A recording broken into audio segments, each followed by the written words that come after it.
30 வயது 35 வயதில் இருக்கக்கூடிய பெண்கள், பாலூட்டி கொண்டிருக்கிற பெண்களுக்கு கூட மார்பக புற்றுநோய் கூடிட்டு இருக்கு. ஏன் 30 வருஷத்துல இவ்வளவு பெரிய மாற்றம்? அன்னைக்கு பாலூட்டல என்னதான் வரும். நாங்க இன்னைக்கு பாலூட்டிட்டு இருக்கிற, அதாவது ஒரு குழந்தை, கை குழந்தையை வைத்து பாலூட்டி கொண்டிருக்கிற பெண்ணுக்கு மார்பில் பால் கட்டி கொள்வது என்பது இயல்பான ஒரு விஷயம். எங்கள் மருத்துவமனையில் ஒரு சம்பவம் நடந்துச்சு. ஒரு பாலூட்டல், அவங்க தாய்மை பேர் அடைந்திருக்காங்க. 9 மாதம், ஒரு 8 மாதம் ஆகுது. 8 மாதத்தில் அவர்கள் தாய்மை பேர் அடைந்து விட்டதுனால அடுத்த 4-5 வாரங்களில் குழந்தை பேரு கிடைத்தவுடன் முதலில் பாலூட்ட வேண்டும் என்பதற்காக அந்த பெண்ணினுடைய மார்பகங்கள் தயார் நிலைக்கு வரும். அப்போ ஒரு சிறு வலி இருக்கும் அந்த பெண்களுக்கு. அது ரொம்ப இயல்பாக உள்ளது. பாலூட்டக்கூடிய வயசு வந்தாச்சு, இன்னொரு 4 வாரத்தில் நீ தாய்ப்பால் கொடுக்கணும், அதனால தான் உனக்கு கொஞ்சம் மார்பு வலிக்குன்னு வீட்டில் இருக்க பெரியவங்க சொல்லுவாங்க. அப்படி ஒரு பெண்ணுக்கு வலி வந்தது. அதே பதிலை அவர்கள் வீட்டில் இருக்க தாயார், மாமியார் எல்லாரும் சொல்கிறாங்க. ஆனால் அந்த பெண்ணுக்கு வலி தீவிரமாக இருக்குது, அது ரொம்ப கட்டிப்பட்ட மாதிரி இருக்குது. பால் சுரப்பதற்கு முன்னாடி பால் கட்டுவதற்கான சாத்தியம் இல்லையே அப்படின்னு அவங்க போய் அந்த ஒஜிஷியன்ட்ட போய் அவங்க கேட்குறாங்க. முதல்ல ஒஜிஷியன் கூட இல்லை, ஒன்றும் இருக்காதுமா, ஒன்றும் பயப்படாத அப்படின்னு ஓரிரு நாட்கள் அவங்க எக்ஸ்டர்னலாக மட்டும் அப்ளை பண்ணிக்கோங்கன்னு சொல்லி கொடுத்துருக்காங்க. அதுக்கப்புறம் எக்ஸாமின் பண்ணும்போது அதில் ஒரு நல்ல ஸ்ட்ராங் லம்ப் இருக்கே அப்படின்னு பார்த்துட்டு எதற்கும் சோதித்து பார்க்கலாம் என்று பார்த்தால் அந்த பெண்ணுக்கு மார்பக புற்றுநோய். வயிற்றுக்குள்ள 8 மாத குழந்தை இருக்கு, மார்பகத்தில் புற்றுநோய். உண்மையிலே நடந்தது. எங்கள் மருத்துவமனையில் நான் பார்த்த விஷயத்தை தான் உங்களை பகிர்ந்து கொள்ளணும்னு நினைக்கிறேன். பதறி போகிறது மொத்த குடும்பமும். இன்னும் 1 மாதத்தை கழிச்சு டெலிவர் பண்ணணும். இப்போ மருந்து எடுக்கலாமா, எடுக்கக்கூடாதா, சர்ஜரி பண்ணணுமா உடனே, இல்லை முதல்ல இன்டியூஸ்டு டெலிவரி பண்ணலாமான்னு பல கேள்விகள் மருத்துவர்களிடையே. என்கிட்ட அந்த பெண் கேட்டது 2-3 கேள்வி இன்னும் மனசுக்குள் அடித்து கொண்டே இருக்கிறது. அந்த கேள்வி, ஃபர்ஸ்ட் கொஸ்டின், சார் இப்போ நான் படிச்சிருக்கேன், இது முதலே கண்டுபிடிச்சதுனால முழுமையாக குணமாக்கிடலாங்கிற நம்பிக்கை எனக்கு இருக்குது சார், தைரியமாக தான் இருக்கிறேன். அவங்க கேட்டது, நான் பால் ஊட்டலாமா, நான் தாய்ப்பால் கொடுக்க முடியுமா, நான் எவ்வளவு நாள் கனவில் வைத்திருந்த விஷயம், எனக்கு நான் இதை எடுத்ததுக்கப்புறம் பால் ஊட்ட முடியுமான்னு கேட்டாங்க. ஒன்றும் பிரச்சனை இல்லைம்மா, இந்த மார்பகத்தை அவர்கள் நறுவை சிகிச்சை நீக்கினாலும் இன்னொரு மார்பகத்தில் நீ பால் ஊட்டலாம், ஒரு சில மாதங்களுக்கு உனக்கு மருத்துவம் கொடுத்து கொண்டிருக்கும் போது தவிர்க்க சொன்னாங்கன்னா அதுக்கப்புறம் பண்ணிக்க முடியும், பிரச்சனை இல்லை அப்படின்னு சொல்லியாச்சு. 2வது கேள்வி கேட்குறாங்க, எனக்கு கனவு 2 குழந்தைகள் வைத்துக் கொள்ள வேண்டும், நானும் என் கணவரும் ஆசைப்பட்டுக்கிட்டே இருந்தோம். இப்போ குழந்தைக்கு இப்படி ஆனதுனால எனக்கு 2வது குழந்தை பெற்றுக்கிறதுல ஏதாவது பிரச்சனை வருமா, நிறைய மருந்தெல்லாம் கொடுப்பாங்களாமே, அது என்னோட ஃபாலிக்கிள்ஸை, என்னோட ஒவேரியன் ஃபாலிக்கிள்ஸ் அஃபெக்ட் ஆகுமா? ஒரு இயல்பாக எல்லா பெண்களுக்கும் வரக்கூடிய ஒரு சாமானிய மனதில் வரக்கூடிய வலியோடு உள்ள கேள்வி. அப்படிதான் அவங்களும் கேட்டாங்க. அதுவும் சொன்னேன், அதுவும் ஒரு பிரச்சனை இல்லை, நிச்சயமாக உனக்கு அந்த சிக்கல்லாம் வராது, நல்ல சிகிச்சை எடுத்து இதெல்லாம் சரி. இது ஒரு நார்மலாக ஒரு சாதாரணமாக மருத்துவ உலகில் சொல்லுவாங்க, ER-PR பாசிட்டிவ், ட்ரிபிள் பாசிட்டிவாக இருந்தால் ப்ராப்பராக சர்ஜரி, ரேடியேஷன், கீமோலாம் முடித்தா 25-30 வருஷத்துக்கு எந்த சிக்கலும் இல்லைன்னு நிறைய அறிவியல் கருத்துக்கள் இருக்குது. அதனால் உனக்கு எந்த பிரச்சனையும் இருக்காது, அதையும் சொல்லியாச்சு. இந்த 2 கேள்விகளையும் கேட்டுவிட்டு அந்த அம்மாவுக்கு ஓரளவுக்கு மனசில் ஆசுவாசம் கிடைத்து அவர்கள் கிளம்புறாங்க. அதுக்கப்புறம் அவங்கெல்லாம் வெளியே போனதுக்கப்புறம் அந்த அம்மாவுடைய மாமியார் வராங்க, உள்ள கதவை தட்டிட்டு உள்ளே வராங்க. பொதுவாக குழந்தைகளுக்கு நோய் இருக்குது அப்படின்னா அவங்க முன்னாடி கேட்கறதுக்கு கொஞ்சம் யோசிச்சுட்டு அதுக்கு பயந்துரும், நீங்கள் வெளியேறுங்க அதுக்கப்புறம் நான் பேசுகிறேன்னு சொல்லி பெற்றோர்கள் வருவது இயல்பு. அப்படி தான் அந்த அம்மாவும் என்கிட்ட ஒரு சந்தேகம் கேட்க வராங்கன்ட்டு, சொல்லுங்கம்மா அப்படின்னேன். இல்லை ஒரு 2 சந்தேகங்க, அது கேட்டுக்கலான்னு நினச்சேன் அப்படின்னா. ஃபஸ்ட்டு சந்தேகம் அந்த அம்மாவுக்கு, இந்த வயிற்றில் ஒரு பாப்பா இருக்க, இந்த பிள்ளைக்கு நாளைக்கு என் பேரனுக்கோ பேத்திக்கோ அதுகளுக்கு ஏதாவது வந்துடாத அப்படின்னு அந்த அம்மா முதல் கேள்வி. 2வது கேள்வி தான் கொடுமையான கேள்வி. 3 வருஷமாக என் பையன் குடும்பம் நடத்திட்டு இருக்கான், என் பையனுக்கு ஏதாவது வர்றதுக்கு வாய்ப்பு இருக்கா அப்படின்னு 2வது கேள்வி.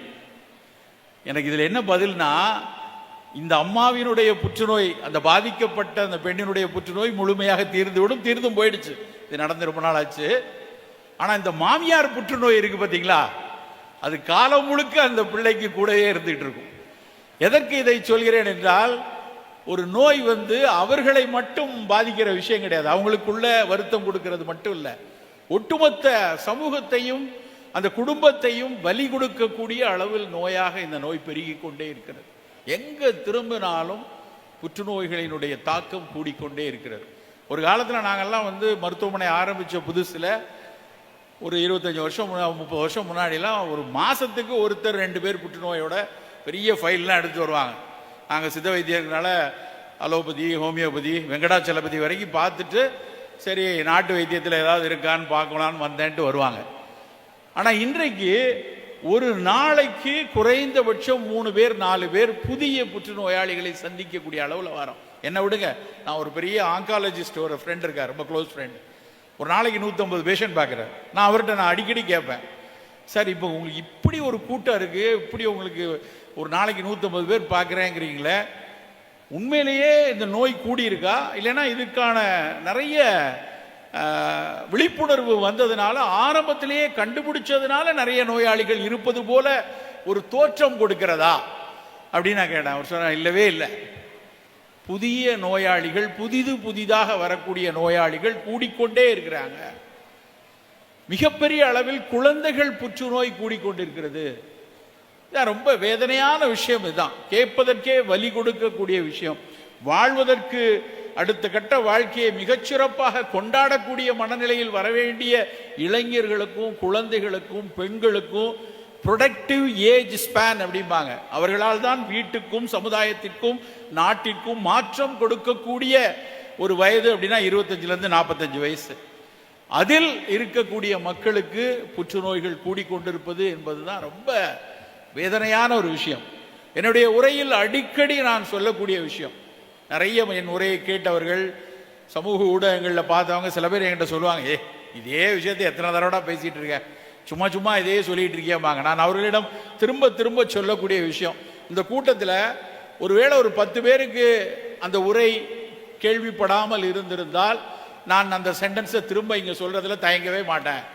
நான் ஒன்றும் ஒரு இன்ஃபோடைன்மெண்ட் பேச்சாளர் கிடையாது, நான் செய்திகளை கடத்துவதற்காக பேசி கொண்டிருக்கிறவன். அதனால திரும்ப ஒரு விஷயம் சொல்வதால் நான் அவமானமாக நினைப்பதில்லை என்று ஒரு சென்டென்ஸை நான் பேசிக்கொண்டிருக்கிற கிட்டத்தட்ட 600-700 கூட்டங்களுக்கு மேல் பேசியிருக்கலாம், அதில் நான் பேசிக்கொண்டே இருக்கிறேன். அப்படி சொல்லக்கூடிய ஒரு சென்டென்ஸ் என்ன அப்படின்னா, என்னை மிகவும் பாதித்த ஒரு சொற்றொடர்.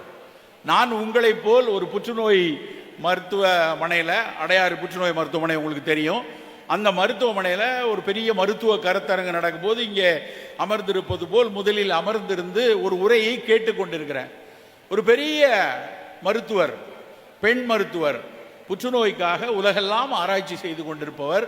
அவர் ஒரு பவர் பாயிண்டில் ஒரு ஸ்லைடு ப்ரெசென்ட் பண்ணுறாங்க. அந்த பவர் பாயிண்டுடைய ஃபர்ஸ்ட் ஸ்லைடு, முதல் ஸ்லைடை போட்டுட்டு அவங்க எக்ஸ்பிளைன் பண்ணாங்க. எனக்கு அந்த ஸ்லைடுக்கு அப்புறம் தொடர்ந்து அவங்க பேச்சை கவனிக்க கூட முடியாத அளவுக்கு பெரும் மன உளைச்சல் வந்தது. நான் வேடிக்கையாக சொல்லலை, உண்மையிலேயே மன உளைச்சல் அந்த அளவுக்கு வந்தது. அப்படி அவங்க சொன்ன அந்த ஃபர்ஸ்ட் சென்டென்ஸ் என்ன அப்படின்னா, அந்த முதல் ஸ்லைடை போட்டுட்டு அந்த க்ரௌடை பார்க்குறாங்க.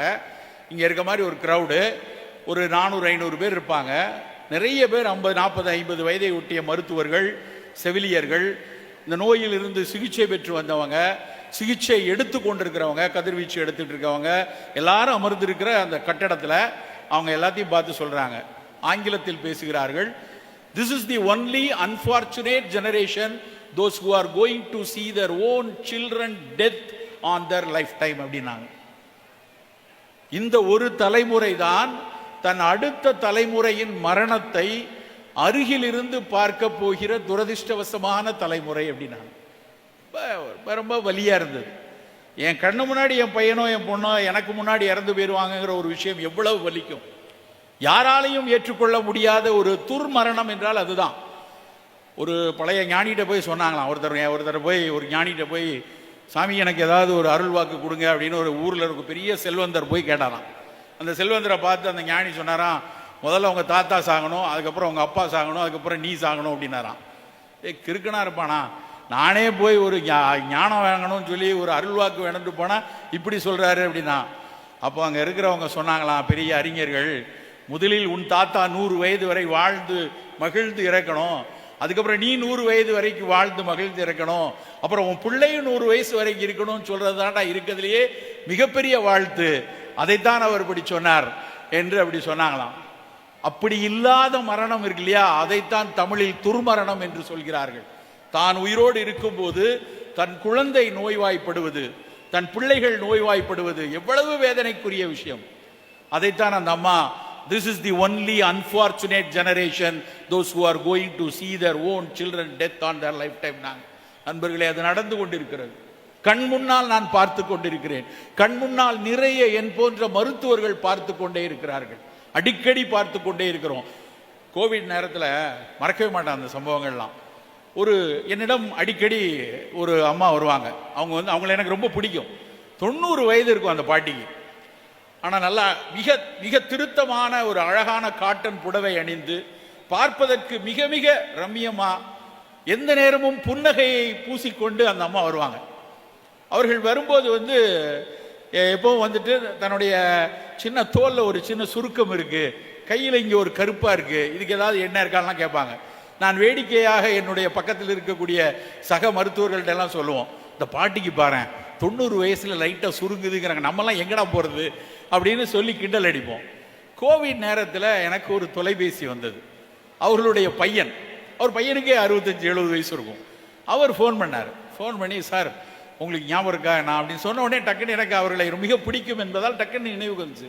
அம்மாவுக்கு கொஞ்சம் நுரையீரல்ல இந்த ஸ்கோர் 12 கிட்ட இருக்குங்கிறாங்க, பயமா இருக்கு சார், மருத்துவமனையில் ஒருவேளை அட்மிஷன்லாம் கிடைக்க கஷ்டமா இருக்கு, உங்களுடைய ரெக்கமெண்டேஷன்ல எனக்கு கொஞ்சம் அந்த ஹாஸ்பிட்டலில் சொல்ல முடியுமா அப்படிலாம் கேட்டாங்க. நான் உடனடியாக சில விஷயங்களை சொல்லி பரிந்துரைத்து அவங்களுக்கு அந்த அம்மா, வயசான அம்மாவுக்கு நான் ட்ரீட்மெண்ட்டுக்கு கொடுத்துட்டேன். அப்புறம் நான் மறந்துட்டேன், பல பணிகள்லாம் மறந்துட்டேன்.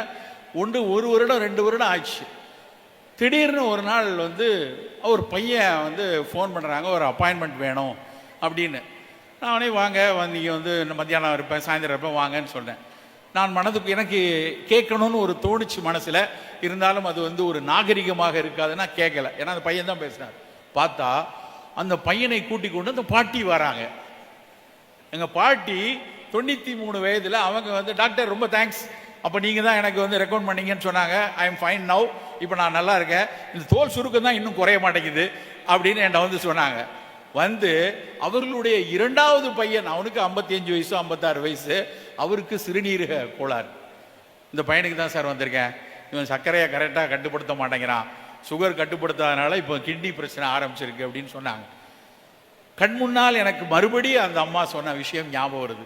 தான் உயிரோடு இருக்கும்போது தன்னுடைய மகனுக்கும் மகளுக்கும் வரக்கூடிய நோய். இன்ட்ரெஸ்டெல்லார்னு ஒரு படம் வந்துச்சு. நான் இப்போ சமீபத்தில் உள்ள அறையில் மயில்சாமி சார் கூட பேசி கொண்டிருந்த போது அந்த படத்தை பற்றி பேசி கொண்டிருந்தேன். அந்த இன்ட்ரெஸ்டெல்லார் படம் நீங்கள் உங்களில் பார்த்துருப்பீங்க, பார்க்கலன்னா தயவுசெய்து பாருங்கள். அதாவது நம்ம பல படங்களை பார்க்குறோம், புஷ்பா 2 வரைக்கும் அதெல்லாம் பார்ப்போம். ஆனால் உண்மையான ஒரு மாபெரும் கலைஞனோட ஒரு படம் இன்ட்ரெஸ்டெல்லார். 10 வருஷம் ஆச்சுன்னு நினைக்கிறேன். நாங்கள் 5வது தடவை 6வது தடவை இப்போ கூட பார்த்தோம். ஏன்னா குறைஞ்சது 4 தடவை பார்த்தா தான் கிறிஸ்டோபர் நோலன் படத்தை எல்லாம் புரிஞ்சு கொள்ள முடியும். அந்த படத்தில் கூட ஒரு காட்சி வரும். இவரை மாதிரி மயில்சாமி அண்ணாதுரை மாதிரி ஒரு பெரிய ஸ்பேஸ் சயின்டிஸ்ட், அதான் ஹீரோ அந்த படத்தில். அவர் போயிட்டு ஒளியினுடைய வேகத்தை விட வேகமாக வெளியே போயிட்டு திரும்ப பூமிக்கு வரும்போது அவர் வயசு 45 வயசே இருக்கும், அவருடைய பிள்ளைக்கு வயசு 120 இவருக்கு 45 தான் இருக்கும், அவருடைய மகளுக்கு 125 வயதாக இருக்கும். புரிவதற்கு கஷ்டமாக இருக்கலாம், ஆனால் அது உண்மை, அறிவியல் பூர்வமாக சாத்தியமான உண்மை. அப்போ அந்த பொண்ணு சொல்லுவா, அப்பா நீங்க கொஞ்சம் வெளியே இருங்க, எந்த தகப்பனுக்கும் தன் மகள் வயதுகம் பெற்று தன் முன்னால் மரணம் அடைவதை விரும்ப மாட்டார்கள். Please go out for no father will accept the daughter's death அப்படின்னு அந்த படத்துலேயே ஒரு வசனம் வரும். எனக்கு டக்குன்னு மனசில் பட்டுச்சு, சார் நம்ம பேசுகிற விஷயம் கிறிஸ்டோபர் நோலனும் பேசியிருக்காரு அப்படின்னு எனக்கு தோணுச்சு. நண்பர்களே, நம் அடுத்த தலைமுறையை மிக மிக பாதுகாப்பாக பாதுகாத்து கொள்ள வேண்டிய மாபெரும் கட்டாயத்தில் இருக்கிறோம். இன்னைக்கு காலையில் பாரதி பாஸ்கர் மேடம் பேசுவதை நான் உள்ள அறையிலிருந்து ஒலி வாங்கியாக கேட்டுக்கொண்டிருந்தேன். சைலேந்திர பாபு பேசுறதையும் கேட்டுக்கொண்டிருந்தேன். மயில்சாமி சார் பேசும்போது கேட்டுக்கொண்டிருந்தேன். எவ்வளவு ஒரு ஆப்டிமிஸ்டிக்கா பாசிட்டிவா இந்த உலகத்தில் நமக்கான சாத்தியங்கள் ஏராளமாக இருக்கிறது, அவற்றை நோக்கி நகருங்கள் என்பதுதான் அத்தனை பேருடைய உரையின் சாராம்சம். ஆம், இந்த சாத்தியங்கள் நிறைந்த உலகத்தில், ஏராளமாக கொட்டி கிடக்கக்கூடிய உலகத்தில் நாம் உயர்ந்து வருகிறோம். மிக பெரும் இளைஞர் படை இருக்கிறது, மாபெரும் அறிவாற்றல் இருக்கிறது, மாபெரும் ரிசோர்சஸ் இந்தியாவில் தமிழ்நாட்டில் இருக்கு. இதெல்லாம் உண்மை. ஆனால் அவற்றை கையாளக்கூடிய உடல் நலத்தை கொஞ்சம் உறுதியாக பாதுகாத்து கொள்ள வேண்டிய கட்டாயத்தில் இருக்கிறோம் நண்பர்களே. கொஞ்சம் அலட்சியமாக இருந்தால் கூட அது வாரி நம்மை இறுக பற்றி நம்மை ஒண்ணுமின்றாமல் செய்துவிடக்கூடிய ஒரு மிக துயரமான கட்டத்தில் தான் நாம் இருக்கிறோம். என்ன காரணம்? ஏன் இப்படி நம்பர் கூடிக்கிட்டே இருக்கு? எவ்வளோ நம்ம எத்தனை பேர் ஒரு 4 நாள் முன்னாடி ஃபோனில் யூடியூப்பில் எல்லாம் தேடி இருப்போம். டிவியில் வந்துருச்சு, ரஷ்யாவில் ஒரு mRNA கேன்சர் வேக்சின் வந்துருச்சு. அது போட்ட உடனே அத்தனை பேருக்கு ஒரு சந்தோஷம். அடடா பரவாயில்லடா. பார்க்குறவங்கலாம் என்கிட்ட கேட்டாங்க, சார் அந்த வேக்சின் வந்தால் இனிமேல் கேன்சர் வராமல் தடுத்துடலாமா? HPVக்கும் வேக்சின் இருக்கு, ஒரு புற்றுநோய்க்கு ஒரு வகைக்கு ஒரு வேக்சின் கொண்டு வந்திருக்காங்க. அது மாதிரி அவர்கள் துவங்கி இருக்கிறார்கள், வரவேற்கக்கூடியது தான். ஆனால் ஒட்டுமொத்தமாக காப்பாற்றிடுமா இன்னைக்கு வரைக்கும் தெரியல. ஏன் இந்த நோய் இப்படி கூடிக்கிட்டே இருக்கு? ஏன் குழந்தைகளுக்கு கூடிக்கிட்டே இருக்குன்னா 2 முக்கியமான காரணம். அதை மட்டும் சற்று விரித்து சொல்லிவிட்டு விடைபெறலாம் என்று நினைக்கிறேன். முதல் விஷயம் சுற்றுச்சூழல், என்விரான்மெண்டல் ரீசன் தான் வெரி ஃபர்ஸ்ட் ரீசன். ஒரு பக்கம் ஏஜிங் பாப்புலேஷன் கூடிக்கிட்டே இருக்கு, ஏஜ்டு பீப்புள் நிறைய இருக்காங்க, யங்ஸ்டர்ஸ் குறையா இருக்கும், ஏஜ்டு கூட இருக்காங்க. ஏஜிங் இட் செல்ஃப் ஒரு இம்யூனோசெனசன்ஸ் அப்படிம்பாங்க ஆங்கிலத்தில். ப்ரொக்ரெசிவா இம்யூனிட்டி குறையும். 75 வயதில் கண்டிப்பா 25 வயதில் இருக்கக்கூடிய இம்யூனிட்டி இருக்காது. அது ப்ரொக்ரெசிவா செல் டெத்தே அதனால தான். அது ஒரு முதல் காரணம். 2வது காரணம், 25 வயதில் அந்த முதியவர் சந்தித்த சூழல் 75 வயசுல இல்லை. அன்றைக்கு இருந்த காற்று, அன்றைக்கு இருந்த வாகை மரம், அன்றைக்கு இருந்த மீன்கள், அன்றைக்கு பார்த்த பட்டாம்பூச்சி, அன்றைக்கு பார்த்த நிலம், அன்றைக்கு பார்த்த சோறு, அன்றைக்கு பார்த்த காற்று இன்றைக்கு இல்லை. அத்தனையும் வீணாக்கிட்டோம். அந்த காந்தாரியின் நடனத்தில் அவர் சொன்னது அதுதான். அந்த நிலத்தை திருப்பி கொடுறா எனக்கு, அந்த மண்ணை எனக்கு திருப்பி கொடுறா, அந்த காத்தை எனக்கு திருப்பி கொடுறா. அத்தனையும் நம்ம சூழலில் சிதைத்து இருக்கிறோம். சுற்றுச்சூழலில் அத்தனையும் கெட்டு போயிருக்கிறது. இது முதல் காரணம். அதற்கு எதிராக அதை நிறுத்துவதற்கு, அந்த பிரச்சனைகளில் இருந்து வெளிவருவதற்கு நாம் அத்தனை பேரும் சேர்ந்து குரல் கொடுக்கணும். தனியாக ஒருத்தரால் முடியாது. நம் காற்று, நம் மண், நம் நீர், நம்மளுடைய நிலம் எல்லாம் நல்லா இருக்கணும், நம்ம எல்லாரும் சேர்ந்து பாசம். ஆனால் நம் கையில் இருக்கக்கூடிய இன்னொரு பிரச்சனை என்னன்னா உணவு.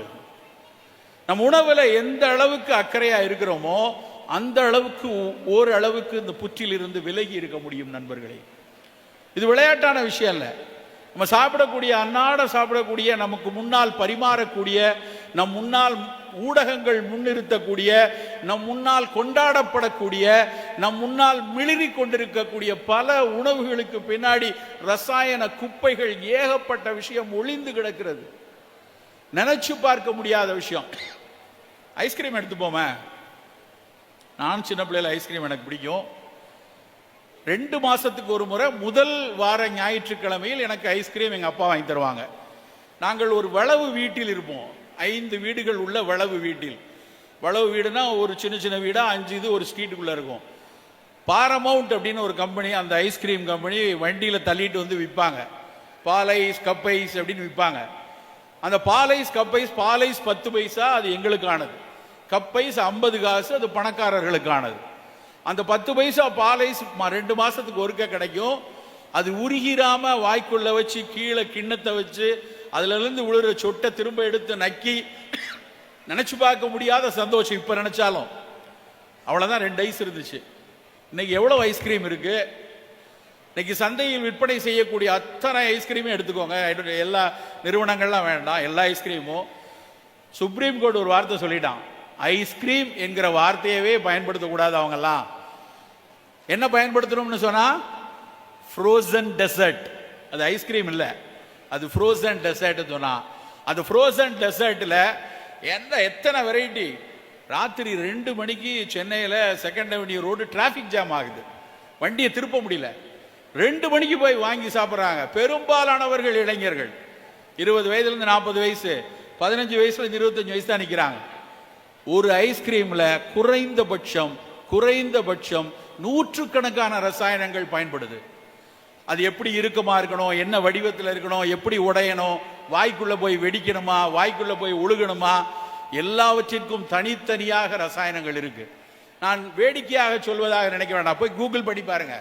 ஃப்ரோசன் டெசர்ட் இன்கிரீடியன்ஸை அப்படியே போய் பாருங்க. எல்லாத்துலேயும் ஒரு கெமிக்கலுக்கு பின்னாடியும் ஒரே ஒரு வார்த்தை, கனடியன் ஃபுட் சேஃப்டி ஸ்டாண்டர்ட் படி இது சேர்க்க முடியாது, அமெரிக்கன் ஸ்டாண்டர்டில் இவ்வளோ போடுறான், இந்தியன் ஸ்டாண்டர்டில் இவ்வளோ போடுறான்.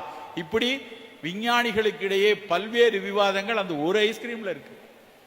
இப்படி எல்லா பொருட்களும், நான் பல காலமாக பரோட்டாவை கடுமையாக விமர்சித்தவன். ஆரம்ப காலத்தில் வேணாம் வேணாம் வேணாம், ஏன்னா அதில் இருக்கக்கூடிய மைதா, அதில் இருக்கக்கூடிய அலாக்சான், அதில் சேர்க்கக்கூடிய செறிவூட்டுவதற்காகவும் அதை பக்குவப்படுத்துவதற்காகவும் மென்மைப்படுத்துவதற்காகவும் உப்புவதற்கும் வீங்குவதற்கும் இழுப்பதற்கும் நெகிழ்வதற்கும் சேர்க்கப்படக்கூடிய விஷயங்களை கடுமையாக விமர்சித்திருக்கிறேன். ஆனால் அதை தாண்டி அதே அளவில் இன்னைக்கு எத்தனை விஷயங்கள் இது மாதிரியான குப்பை உணவுகள் உள்ளே சுத்திட்டு இருக்கு. சின்னம்மா பெரியம்மா தெரியாது, ஆனால் ஷவர்மா தெரியும் நம்ம பிள்ளைகளுக்கு. ஷவர்மா வாங்கிட்டு வா, என்னைக்கோ செத்து போன கோழி, என்னைக்கோ கொலை பண்ணப்பட்ட ஆடை உள்ள வச்சு, இல்லை காய்கறியை உள்ள வச்சு, அதே மைதாவில் அதே இதில் உள்ள வச்சு எல்லா பிள்ளைகளும் வாங்கி சாப்பிடுது. எத்தனை விதமான. இன்னொரு முக்கியமான விஷயத்தை நான் இங்கே பதிவு செய்தாகணும். முன்னாடி விருந்து அப்படின்னு ஒன்று உண்டு. விருந்தும் மருந்தும் 3 நாள். விருந்துன்னா பிறந்த நாளைக்கு விருந்து இருக்கலாம், கல்யாண வீட்டில் விருந்து இருக்கலாம், குலசாமிக்கு குடம் வைக்கும் போது அப்போ விருந்து இருக்கலாம். அப்படியான விருந்துகள் தான் ஒரு என்னைக்கோ வருஷத்துக்கு 2-3 இருக்கும். பொங்கல் தீபாவளி கூட 2 இருக்கும். இன்றைக்கு தினம் விருந்து இருக்கிறது நண்பர்களே. நீங்க சாப்பிட்ற மாதிரி 3 நாள் இன்னைக்கு மட்டும் நம்ம கொண்டாட்ட மனநிலையில் சாப்பிட்ற விருந்து இல்லை. எப்படி இருக்கிறது? அது எப்படி சார் சொல்றீங்க? எங்க விருந்து இருக்கு? இன்றைக்கு அத்தனை பேரும் போய் ஒரு சின்ன ஆப் வச்சுக்கிட்டு, ஸ்விக்கி சொமேட்டோ என்னமோ எத்தனை ஆப்ஸ் கையில் வச்சு, உனக்கு வேண்டிய உன் வயிற்று பசிக்கான உணவை தேடுவதில்லை, உன் நாக்கிற்கும் உன் கண்ணிற்கும் உள்ள பசிக்காக இந்த ஆப்பை தேடி தினம் தினம் விருந்தான உணவை சாப்பிட்டு கொண்டே இருக்கிறது ஒரு தலைமுறை. எத்தனாயிரம் கோடி இந்த வணிகம் கூடி இருக்குன்னு புள்ளிவிவரத்தை எடுத்து பாருங்க. கோவிடுக்கு முந்தைய காலத்தில், ஒரு கோவிட் வரதுக்கு ஒரு 2-3 வருஷத்துக்கு முன்னாடி இருக்கும்னு நினைக்கிறேன், 2 வருடம் இருக்கும். அப்போ நான் எக்கனாமிக் டைம்ஸில் ஒரு ஆர்டிக்கல் படிக்கிறேன். இந்த பெரிய நிறுவனம், உணவு நிறுவனம் ஸ்விக்கியோ சொமேட்டோ, அதுக்கு ஒரு 700 கோடி ரூபா ஒருத்தர் சைனீஸ் கம்பெனி வெஞ்சர் கேபிட்டல் பண்ணியிருக்கான். அதை படித்த உடனே அது ஒரு எக்கனாமிக்கலாக அதை படித்து பார்த்தா, இன்வெஸ்ட்மெண்ட் வந்திருக்கு, கம்பெனி டெவலப் ஆகுது அப்படின்னு ஒரு இதாக தெரிஞ்சு. அப்போ எனக்கு தோணுச்சு, இதெல்லாம் ஏன்டா 800 கோடி ரூபா இதில் போடுறதுக்கு என்ன இருக்குது, அப்படி என்ன வந்துடும். அப்போ அதனுடைய நிறுவனர் அதனுடைய அந்த மூத்த அதிகாரி ஒருத்தர் பேட்டி கொடுக்குறார். இல்லை இனிமேல் டின்னர் எங்கள் கையில் தான் அப்படிங்கிறார். டின்னர் நான் தான் டிசைட் பண்ணுவேன் அப்படிங்கிறார். கொக்கோ கோலா பெப்சி வந்த புதுசில் அவர்களுடைய அந்த மூத்த விளம்பர அவர் சொன்ன வார்த்தை, when the people should in India when the people think about thirst, they should not think about water, they should think about coca cola அப்படினார். எப்பெல்லாம் தாகம் வருதோ அப்பெல்லாம் கோக்கை தான் நினைக்கணும், அதுதான் எங்களுடைய வியாபார உத்தி அப்படின்னாரு. அதே இந்த ஸ்விக்கி சொமேட்டோ சொன்னா, எப்பெல்லாம் ராத்திரி பசி எடுக்குதோ அப்பெல்லாம் அவன் என் ஆப்பை தான் தேடணும், அடுப்புக்கரையை தேடக்கூடாது. அதுதான் இவன் சொன்ன விஷயம். இன்றைக்கு 2மே நடந்து கொண்டிருக்கிறது நண்பர்களே. உங்களுடைய அத்தனை வீடுகளிலும் உங்களுடைய அத்தனை குழந்தைகளும் இதை செய்து கொண்டிருப்பார்கள் என்று எனக்கு நிச்சயமா தெரியும். கொஞ்சம் எச்சரிக்கையா இருக்கணும், மிக மிக எச்சரிக்கையா இருக்கணும். ஒரு விஷயத்திலையும் பிரிசர்வேட்டிவா, ஸ்டெபிலைசரா, அவசியம் இல்லாத ரசாயனங்கள், அவை பாதுகாப்பானதா இல்லையாங்கிறது 2வது நல்லா புரிஞ்சுக்கொள்ளுங்க. சார் இதெல்லாம் ஸ்டாண்டர்ட்லாம் பார்க்காமையா விற்கிறாங்க, எல்லாமே தான் ஸ்டாண்டர்ட்ஸ் கொடுத்தானே வருதுன்னு நிறைய பேர் சொல்லலாம். அவை ஸ்டாண்டர்டா இருக்கா, அவை சேஃப்டியா இருக்கா, அது 2வது. முதல்ல அது அவசியமா தேவையாங்கிறதா முதல் கேள்வி. அது தேவை என்றால் நம்ம வாங்கி தான் ஆகணும். ஆனால் தேவையில்லாத அவசியம் இல்லாத விஷயங்கள், இது உனக்கு தேவை, இது உனக்கு அவசியம், இது உனக்கு நல்லது, இதனால் நீ கொண்டாடலாம், இதனால் நீ ஆர்ப்பரிக்கலாம் என்று சொல்லி சொல்லி உன் மூளைக்குள் விற்பனை செய்யக்கூடிய விஷயம் ஏகப்பட்டது. மயில்சாமி சார் பேசும்போது கடைசியா ஒரு சென்டென்ஸை சொல்லிட்டு போனாங்க. எத்தனை பேர் அதை உள்வாங்கினீங்கன்னு தெரியல.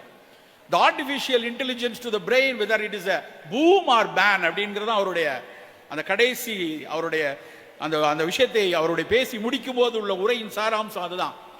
ஆர்டிஃபிஷியல் இன்டெலிஜென்ஸ் வந்ததுக்கு அப்புறம் உன் பிரெயின் யோசிக்க வேண்டியதில்லை, அதுக்கு பதிலாக உன்னுடைய மீடியாவோ உன்னுடைய ஆப்போ உன்னுடைய ஃபோனோ யோசிக்கும்.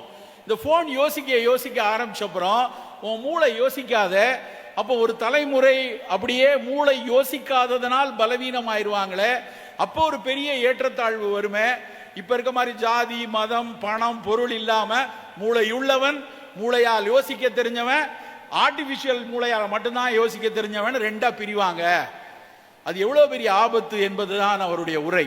நண்பர்களே, அதுதான் புற்றுக்குமான எச்சரிக்கை. அதுதான் நீ யோசிக்க வேண்டியதில்லை. நீ நம்ம பார்த்துட்டு ஆப்பை பார்த்துட்டு சரி ஒரு உளுந்த வடை வாங்கி சாப்பிடலாம் அப்படின்னு தான் நினைச்சு நீ போனை திறப்ப. உளுந்த வடைன்னு தேட உன் கை போறதுக்கு முன்னாடி அது டக்குன்னு டோனட்டை காட்டும். அதுவும் வடை மாதிரியே தான் இருக்கு. ஆனா ஏர்போர்ட்ல பார்த்தப்ப வாங்கலாம்னு நினைச்சோம், கொஞ்சம் காஸ்ட்லியா இருந்தது, வாங்கல. ஆனா இவன் கம்மியா போட்டிருக்கானே, இப்ப வாங்கிடலாமே, இது 100 ரூபா அங்க பார்த்தா இங்க 80 ரூபா போட்டிருக்கான் அப்படின்னு யோசிப்போம். உடனே திடீர்னு டக்குனே இல்லை இந்த சிவராமெல்லாம் வேண்டாம் வேண்டாம்னு சொல்லிக்கிட்டே இருக்கான், தேவையில்லைப்பா அப்படின்னு 2வது நிமிஷம் சரி வேண்டாம் உளுந்த வடையே தேடலாம்னு நினைச்சு இன்னும் கொஞ்சம் உள்ள போகும்போது டக்குன்னு அதுல இருந்து ஒரு பாப்அப் மெசேஜ் வரும். டேய், நேத்து தான் உன் கேர்ள் ஃப்ரெண்ட் இதே பிராண்ட் வாங்கி சாப்பிட்டுருக்கா, நீயும் இப்போ அதை வாங்கி சாப்பிட்டேன்னா நாளைக்கு 2 பேரும் கல்ல போடும்போது நீ சாப்பிட்டியா நான் சாப்பிட்டேனா அப்படின்னு பேசலாம். அதனால நீ டோனட்டே வாங்கிரு அப்படின்னு உன் கான்டாக்ட் லிஸ்ட்ல யார் நீ அடிக்கடி சேட் பண்றியோ அவன் இதை தின்றுருக்கான் அப்படிங்கிற ஒரு விஷயத்தை அது சொல்லும். That is artificial intelligence. உன் கான்டாக்ட்ல இருந்து எடுத்து அப்போ நீ உளுந்த வடை சாப்பிட போறவன் டோனட்ல போய் நிற்ப. இப்படி எந்த உணவை நீ சாப்பிட வேண்டும், எந்த ஆடையை நீ உடுத்த வேண்டும், எந்த திரைப்படத்தை நீ பார்க்க வேண்டும், எதற்கு நீ கொண்டாட வேண்டும், எதை குதூகலிக்க வேண்டும் என்பதை எல்லாத்தையும் ஆர்டிபிஷியல் இன்டெலிஜென்ஸ் டிசைட் பண்ண போகுது, பண்ணிக்கிட்டு இருக்கு, பண்ண போகுது. நெட்ஃபிளிக்ஸில் நான் ஒரு 4 நாளாக படம் பார்த்துட்டு இருந்தேன். முதல் நாள் எனக்கு மலை பார்க்கணும்னு ஆசையாக இருந்துச்சு. ஃபர்ஸ்ட் ஆன்டி மலை தொடர் பார்த்தேன், அப்புறம் அமேசான் பற்றி கொஞ்சம் பார்த்தேன், அப்புறம் ஆல்ப்ஸ் பற்றி பார்த்தேன். ஒவ்வொரு நாளும் ஒரு படம் சினிமா எடுத்து பார்த்தேன். எவரெஸ்ட் போய் பார்த்தேன், கிளிஃப் ஹேங்கர் போய் பார்த்தேன். ஒரு நாளும் ராத்திரியில் ஒரு இதை பார்த்துட்டு இருக்கேன். 6வது நாள் எனக்கு போர் அடிச்சு, சரி அந்த காலத்தில் நம்ம பயணங்கள் முடிவதில்லை நல்லா ரசித்து பார்த்தோமே, பயணங்கள் முடிவதில்லைன்னு நெட்ஃப்ளிக்ஸில் நான் சர்ச்சில் போடுறேன். அது அதை காட்ட மாட்டேங்குது. ஏய், நீ மலை தான் பார்க்கணும், இன்னும் 2-3 மலை நீ பார்க்கல, இந்த மலையெல்லாம் பாரு, இது பார்க்கலையா இதை பார்க்கலையா அப்படின்னு அது பாப்பப் பண்ணிக்கிட்டே இருக்கு. நீ ரொமான்ஸ் எல்லாம் பார்க்க வேண்டாம், மலையை பாரு, ஏன்னா அது டிசைட் பண்ணுது. அப்போ உடனே சரி நம்ம இன்னும் இந்த ஆல்ப்ஸ் மட்டும் முழுசா பார்க்கல, அதை பார்த்துருவோமா. ஸோ என்னுடைய எண்ணம் ஏன் தேடலை ஒதுக்கி ஆர்டிபிஷியல் இன்டெலிஜென்ஸ் போகக்கூடிய சூழல்ல இருக்கும். நண்பர்களை, இத்தனையும் சேர்த்து உங்கள் உணவை வேறு ஒரு உலகம் கைப்பற்றி கொண்டே இருக்கிறது. அந்த உணவை அந்த கைப்பற்றிய விஷயத்திலிருந்து அந்த ஏஐ முடிவு பண்ணாமல் உன்னுடைய ஆட்சி, உன்னோட அப்பத்தா, உன்னோட அம்மாயி, உன்னோட அப்பா அவர் உனக்கு சொல்லி கொடுத்தாரே அந்த உணவை தேட ஆரம்பித்தால் இந்த புற்றின் இறுக்கத்தை சற்றே குறைக்கலாம். ஒரு 2-3 விஷயம், காலை என்ன சாப்பிடலாம், மத்தியானம் என்ன சாப்பிடலாம், நைட் என்ன சாப்பிடலாம். காலையில் எல்லாருக்கும் ஏதோ ஒரு பானம் குடிக்கணும், காஃபியோ தேநீரோ, அது மட்டும்தான் பானமா? தேநீர் இல்லாமல் எத்தனை பானங்கள் நம்ம குடிச்சிருக்கோம் ஒரு காலத்தில். 200 வருஷமா தானே இந்த டீ வந்துச்சு. சரி, டீயே ஒழுங்கா குடிக்கிறோமா? டீ குடிக்கிறதே பல பேருக்கு தெரியாது. டீ எப்படி போடணும்னே நிறைய பேருக்கு தெரியல. டீ அப்படின்னா நல்ல தரன்னு கொதிக்கிற வெந்நீர்ல ஒரு தேக்கரண்டி தேயிலையை போட்டு மூடி வச்சுட்டு ஒரு 3 நிமிஷம் கழிச்சு வடிகட்டி அது ஆறுனதுக்கு அப்புறம், ஒருவேளை உங்களுக்கு இனிப்பு நோய் இல்லைன்னா, சர்க்கரை நோய் இல்லைன்னா, கொஞ்சம் தேனோ கொஞ்சம் பனங்கள் கண்டோ போட்டு சாப்பிட்டா அதுதான் தேநீர். நம்ம சாப்பிட்றதுக்கு பேர் என்ன தெரியுமா? தேயிலை பால் பாயாசம். நம்ம தினம் சாப்பிட்றது தேயிலை பால் பாயாசம். அதுல நம்மளை ஈர்ப்பது தேநீர் அல்ல, அதுல இருக்க இனிப்பு, பாலும் இனிப்பும் சேர்றதுனால அது குடிக்கிற அந்த தேநீர் பால் பாயசத்துக்காக தான் நம்ம தினம் தேடிட்டு இருக்கோம். நண்பர்களே, தேயிலையை வெறும் வரட்டு தேநீராக, பால் சேர்க்காத தேநீராக எடுப்போம். இல்லை அது போர் அடிக்குதா, ஒரு எலுமிச்சம்பழம் போட்டது, ஒரு இஞ்சி தேநீர், ஒரு சுக்குமல்லி காஃபி, ஒரு ஆவாரம்பூ தேநீர், ஒரு கரிசலாங்கண்ணி தேநீர், ஒரு நெல்லிக்காய் தேநீர், அப்படி நம்ம தேநீர் இருக்கணும். தினம் ஒரு ஃபங்க்ஷனல் பிவரேஜ். எல்லாரும் பேசுற ஒரு சொல் ஃபங்க்ஷனல் ஃபுட். காலையில் எடுக்கக்கூடிய பானம் ஏதாவது ஒரு வகையில் உங்கள் உடல் நலத்திற்கான பானமா இருக்கட்டும். ஒரு ஒரு கண்ணாடி பாட்டில் ஒரு 4 பாட்டில் கொஞ்சம் நெல்லிக்காய் பொடி, கொஞ்சம் கரிசலாங்கண்ணி பொடி, கொஞ்சம் ஆவாரை பொடி, கொஞ்சம் செம்பருத்தி பொடி வைக்க முடியாதானே? காலையில் அதில் ஒரு கஷாயம் மாதிரி ஒரு டீயை போட்டு அதில் கொஞ்சம் தேன் விட்டு குடித்து பாருங்கள். நாம் குடிப்பதற்கு, மெனக்கெடுவதற்கு, அதற்கான கரிசனப்படுவதற்கு அக்கறை இல்லாமல் இருப்பதனால தான் நம்ம அதெல்லாம் எப்படிங்க இருக்கும், அதெல்லாம் கிடைக்குமா, இதெல்லாம் அமேசானில் கிடைக்குமா, இதெல்லாம் ஆன்லைனில் வருமா? இப்போ ஆன்லைன்லேயும் வருது, அமேசான்லேயும் வருது. ஆனால் கொஞ்சம் மெனக்கெட வேண்டும். காலை பானம் இப்படி ஒரு ஃபங்க்ஷனல் பிவரேஜாக இருக்கட்டும். காலை உணவு, காலையில சாப்பிட்ற சாப்பாடு இந்தியர்களுக்கு மிக மிக முக்கியமா புரதம் கூடுதலான உணவு வேணும். இட்லி, வடை, மசால் தோசை, பூரி போதும். அதெல்லாம் இனிமேல் அது அந்த மாதிரி காலை சாப்பாடு வேண்டாம். அப்படிதான் சாப்பிட்டுட்டு இருந்தோம். இனிமேல் அப்படி வேண்டாம். காலையில நல்ல சுண்டல், 2 முட்டை, கொஞ்சம் நல்லா பழங்களை துண்டு, இல்ல காய்கறிகள் சேர்ந்த ஒரு கலவை, இல்லை என்றால் ஒரு காய்கறி சூப்பு, கொஞ்சம் பாதாம் பருப்பு, கொஞ்சம் நிலக்கடலை, இப்படித்தான் காலை உணவு இருக்கணும். ஒரு மேடையில் நான் இப்படிலாம் சொன்னேன், ஒரு சுண்டல், ஒரு சூப்பு, ஒரு பழம், அதுக்கப்புறம் ஒரு எக்கு, இதெல்லாம் சாப்பிடுங்க அப்படின்னு சொன்னா, சார் இதெல்லாம் பிஃபோர் ஃபுட்டா ஆஃப்டர் ஃபுட்டான்னு கேட்குறான். இதான் என் ஃபுட்டு. காலை உணவு இப்படித்தான் இருக்கணும். இட்லி தோசை வாரத்துக்கு 1 நாள் 2 நாள் எடுக்கலாம். அதுவும் சிகப்பரிசியில, நல்ல மாப்பிள்ளை சம்பால, கருப்பு கவுனியில, தூய மல்லி சம்பாவில் இனிமேல் உங்கள் இட்லி தோசை இருக்கட்டும். இட்லி தோசை வெள்ளையா இருக்க வேண்டாம். அது அழுக்கா இருக்கணும், அது பழுப்பா இருக்கணும், அது சிகப்பா இருக்கணும், அது சாம்பலா இருக்கணும். வெள்ளையா இருந்தா தான் பிரச்சனை. வெள்ளையா இருந்தா எல்லாமே பிரச்சனை. கருப்பா இருந்தா கும்பிடலாம். மிகச்சிறப்பு கருப்பு தான். அப்படி நல்ல ஒரு பாரம்பரிய அரிசியை வச்சு உங்க குழந்தைகளுக்கு இட்லி தோசை கொடுங்க. சிறுதானியங்களில் பொங்கலோ, ஒரு வரகரிசி பொங்கலோ, ஒரு திணை அரிசியில ஒரு பொங்கலோ கொடுக்கலாம் வாரத்துக்கு 2 நாள். மதிய சோறுல சோறை இப்படி குமிச்சு வச்சு குழம்ப மேல விட்டு இப்படி உருட்டி உருட்டி சாப்பிட்டதெல்லாம் போதும். சோறு மிக குறைவாக இருக்கணும். ஒரு கையளவு தான் சோறு. நிறைய காய்கறி, நிறைய கீரை, நல்ல மீன், நல்ல புலால், அதெல்லாம் நிறைய இருக்கட்டும். சோறு குறைவாக இருக்கட்டும். அந்த சோறு கவுனி சோறாகவோ, மாப்பிள்ளை சம்பாவாகவோ, தூயமல்லியாகவோ, காட்டு யானமாகவோ, கருங்குருவையாகவோ நம் மரபு அரிசியாக இருக்கட்டும். இந்த பட்டை தீட்டி பாலிஷ் பண்ணி வெள்ளை வெளையர்னு சில்கி பாலிஷ் போட்டு சினிமாவில் நினைக்கிற மாதிரி அரிசி வேண்டாம். வெள்ளையான அரிசி வேண்டாம். அரிசியை எப்பொழுதும் நான் அடிக்கடி சொல்வது, அரிசியை பரிமாறும் போது தயவு செய்து இனிமேல் அன்னக்கரண்டியை வைத்து பண்ணாதீங்க. உங்க வீட்டில் அன்னக்கரண்டி இருந்ததுன்னா இன்னைக்கே தர்மபுரியோ சேலமோ எங்கிருந்து வந்திருக்கீங்களோ போய் அங்கிருந்து எங்க கிழக்கு பக்கம் இருக்கோ அந்த கிழக்கு பக்கம் பார்த்து அந்த அன்னக்கரண்டியை 3 தடவை சுத்தி எரிஞ்சிருங்க. ஏன்னா அந்த அன்னக்கரண்டியை வைத்து சோறு எடுப்பதை பார்த்தா கிட்டத்தட்ட பொக்லைன் எந்திரத்தில் மண்ணள்ளி போடுற மாதிரி தான் இருக்கு. சோறு எடுப்பதற்கு இனிமேல் ஸ்பூன் பயன்படுத்துங்கள். சின்ன நல்ல அகலமான ஸ்பூனை வச்சு சோறு வச்சுட்டு காய்கறிக்கு இந்த ஆப்பக்கரண்டி எல்லாம் வைத்துக் கொள்ளலாம். நிறைய காய்கறி, நம்ம ஊர் காய்கறிகள், நம்ம ஊர்ல விளையிற கீரை, நம்ம ஊர்ல விளையிற காய்கறி, இங்க இருக்கக்கூடிய மசாலா பொருட்கள், ஒரு மசாலா பொருட்கள், இஞ்சி எடுத்தாலும், சீரகம் எடுத்தாலும், பூண்டு, வெங்காயம், வெந்தயம், ஒவ்வொன்றுக்கு பின்னாடியும் மருத்துவ குணம் இருக்கு. கருஞ்சீரகத்தில் இருக்கக்கூடிய தைமோகுயினோன் புற்றுநோயை தடுக்கும் என்று உலகமெல்லாம் ஆய்ந்து கொண்டிருக்கிறாங்க.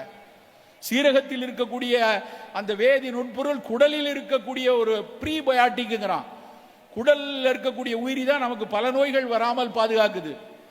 குடல்ல நம்ம இப்ப நான் இங்க இருக்கிற சிவராமன் நிக்கிறேன்னா என்னுடைய ஜீன் வெறும் 45% தான். மீதி 55% நான் நிறைய உயிரிகளை ஹோஸ்ட் பண்றேன். என்னுடைய பாக்டீரியா, வைரஸ் எல்லாம் என் குடல்ல இருந்து அது என்னை பாதுகாக்கிறது.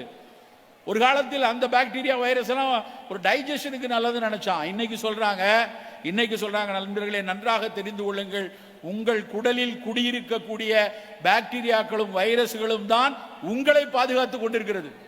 நாம பாதுகாக்கல. நம்ம மருந்து சாப்பிட்டு, நம்ம மாத்திரை சாப்பிட்டு நம்ம பாதுகாக்க நினைச்சிட்டு இருக்கோம். சேப்பியன்ஸ் என்று ஒரு நூல் உண்டு, மறக்க முடியாத நூல், யுவான் நுராரி எழுதின நூல். அதுல ஒரு வரி வரும், எல்லா பயிலும் கோதுமையை வச்சு ரொட்டி செய்யறான், சப்பாத்தி போடுறான், பரோட்டா போடுறான், பாஸ்தா செய்யறான், நூடுல்ஸ் செய்யறான். எனக்கு ஒரு சந்தேகம், இந்த கோதுமையை இவன் எல்லா விஷயத்தையும் செஞ்சு இவன் பாதுகாத்துக் கொள்கிறானா, இல்ல கோதுமை மனுஷனை இப்படியெல்லாம் செய்ய வச்சு தன்னை இந்த உலகில் பாதுகாத்துக்கிறதா? இது ஒரு முக்கியமான கேள்வி. கோதுமையுடைய அறிவு தான் நம்மளை எல்லாம் இப்படி ஆட்டி படைக்குதா அப்படின்னு ஒரு கேள்வி கேட்டிருப்பாரு. அதே கேள்விதான் இப்பொழுது உலகம் கேட்கிறது. நீ பாக்டீரியா, வைரஸ் எல்லாம் கொண்டுகிட்டு இருக்கியா, இல்ல பாக்டீரியா, வைரஸ் எல்லாம் ஒன்ன ஒழுங்கா ஆட்டி படைச்சிட்டு அதுக்கு இந்த பூமியில நல்லா இருக்கா? யோசிச்சு பாருங்க. நம்மை விட பல கோடி மடங்கு அதிகம் வைரஸும் பாக்டீரியாவும் தான் பூமியில இருக்கு. அப்ப தெரியுற அந்த சின்ன அறிவை வைத்து நம் குடலில் இருக்கக்கூடிய பாக்டீரியா, வைரஸை நல்லா பார்த்துக்கணும்.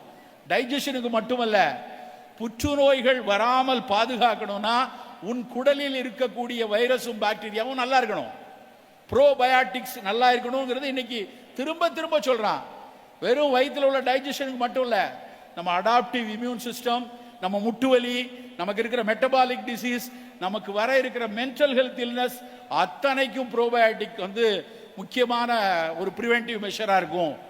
அப்போ ப்ரோபயோட்டிக் நல்லா இருக்கிற மாதிரி கெமிக்கல் இல்லாத, ரசாயனங்கள் அதிகம் இல்லாத, இயற்கையோடு இணைந்த உணவுகளை சாப்பிட வேண்டும் நண்பர்களே. நம் மதிய உணவு இப்படி இருக்கணும். இறுதியாக இரவு உணவு ரொம்ப முக்கியமானது. இரவு உணவு ஒரு கொண்டாட்ட உணவுகள் எப்போதும் வேண்டாம். இன்றைக்கோ ஒரு விருந்துகளில் இருந்தால் சரி. ஆனால் தினம் தினம் இந்த மாதிரி ஆப்பில் ஆர்டர் பண்ணி லசானியா வாங்குறேன், எங்கள் வீட்டில் அது வாங்கினேன், எங்கள் வீட்டில் இது வாங்கினேன்னு இங்கேருந்து அங்கே ஆப்பில் போடுறது, குரூப்பில் போடுறது, அப்புறம் இவன் இல்லாமல் நம்மளே மார்க்கெட் பண்ணிக்கிட்டு அந்த குப்பை உணவுகளை தினம் தினம் வீட்டில் குழந்தைகள் வாங்கி சாப்பிடுவதை கண்டிப்பாக நம்ம புள்ளி வைக்கணும், நிறுத்த வேண்டும். நம்ம வீட்டில் இரவு உணவு ரொம்ப எளிதான உணவு. ஒரு கோதுமை ரவை கிச்சடி, ஒரு சப்பாத்தி, இல்லை என்றால் நல்ல சிறுதானியத்தில் அடை, இட்லி, அது மாதிரி இரவு உணவு இருக்கட்டும். இந்த கொண்டாட்ட விருந்து உணவுகள் தினம் தினம் இரவில் போவது அதுவும் மனதிற்கு அச்சத்தை கொடுக்கிறது. நண்பர்களே, நாம் மிக அற்புதமான ஒரு உலகில் இருக்கிறோம். மிக மிக ஆளுமை மிக்க ஒரு நிலத்தில் நாம் வசிக்கிறோம். பல உயரங்கள் தாண்டக்கூடிய ஒரு அறிவு சார்ந்த சமூகத்தோடு இயங்கி கொண்டிருக்கிறோம். அப்படி இருக்கும்போது நம் குழந்தைகள் அதில் மிகச்சிறந்த ஒரு கல்விமான்களாக, ஆளுமைகளாக வர வேண்டும். நாமும் இன்னைக்கு நம்ம இருக்கிற அத்தனை பேரும் முதுமைன்னு ஒன்று வரும்.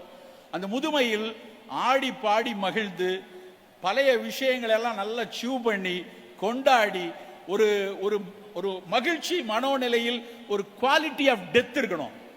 குவாலிட்டி ஆஃப் லைஃப்பை பற்றி பேசுகிறோம், குவாலிட்டி ஆஃப் டெத் வேணும் நமக்கு.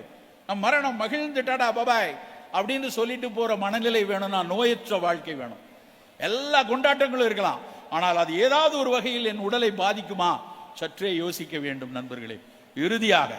இறுதியாக மிக மிக முக்கியமாக எல்லா இது போன்ற குழுமங்களிலும் நான் சொல்லக்கூடிய கருத்து, எல்லா நோயும் கூடுது. புற்றுநோய் கூடுது, சர்க்கரை கூடுது, மது இரத்த கொதிப்பு கூடுது, எல்லாம் கூடுது. இன்னொரு கூடிக்கொண்டிருக்கிற நோய் மது நோய். ஏற்றுக்கொள்ளக்கூடிய ஒரு உணவாக மாறிக்கொண்டே இருக்கிறது. ஒவ்வொருத்தரும் மது அருந்தலாம், மது எதுவும் பண்ணாது, மதுவினால் எந்த தீங்கும் இல்லை, கொஞ்சமா குடிச்சா உடம்புக்கு நல்லதுன்னு அந்த டாக்டரே சொல்லியிருக்காரு. அந்த டாக்டருக்கு எவனா ஊற்றி கொடுத்துருப்பான், அது வேற விஷயம். இப்படி சொல்லிக்கொண்டு எல்லோரும் மதுவிற்குள் போகக்கூடிய ஒரு ஒரு மிக மோசமான ஒரு சமூகமாக மாறிக்கொண்டிருக்கிறோம். நல்லா புரிந்து கொள்ளுங்க.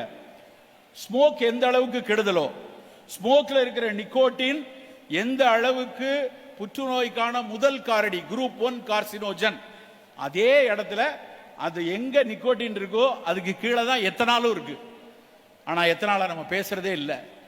ஏன்னா அதுக்கு பின்னாடி இருக்க மிகப்பெரிய சந்தை. சாம்பார், ரசம், வைன், ஷாம்பெயின் ஒரு கட்டத்தை நம் வீட்டில் கொண்டு வந்து விட்டால் அது எவ்வளவு பெரிய சந்தையாகும் என்று அவர்களுக்கு தெரியும். அதனால திரும்ப திரும்ப மதுவை ஏற்றுக்கொள்ளக்கூடிய ஒரு விஷயமாக வந்து கொண்டிருக்கிறது. நண்பர்களே, நோயற்ற வாழ்வை படைக்க வேண்டும். அதற்கான உணவை தேடி தேடி எது எனக்கான உணவு, எது சரியான உணவு என்று நாம் சரியாக சிந்தித்து பார்க்க வேண்டும். இந்த சமூகத்தில் ஒன் ஹெல்த், நான் நலமாக இருக்க வேண்டும் என்றால், நீங்கள் எல்லோரும் நலமாக இருக்க வேண்டும் என்றால், இந்த நிலத்திற்கு கீழே இருக்கக்கூடிய மண்புழு நலமாக இருக்க வேண்டும். இந்த மண்ணுக்கு கீழே இருக்கக்கூடிய கண்ணுக்கு தெரியாத பாக்டீரியாக்கள் நலமாக இருக்கணும்.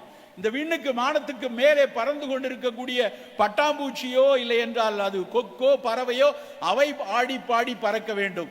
இந்த பக்கத்தில் இருக்கக்கூடிய வேப்ப மரமோ வாகை மரமோ அவற்றில் பூக்களில் வந்து தேனருந்தக்கூடிய தேனீக்கள் நலமாக இருக்க வேண்டும். இவையெல்லாம் நலமாக இருந்தால் மட்டும்தான் நண்பர்களே நீங்களும் நானும் நலமாக இருப்போம். அத்தனை உயிரினங்களையும் பகுத்துண்டு பல்லுயிர் ஓம்புவோம் என்று கூறிக்கொண்டு வாய்ப்பளித்தமைக்கு நன்றி கூறி விடைபெறுகிறேன். வணக்கம்.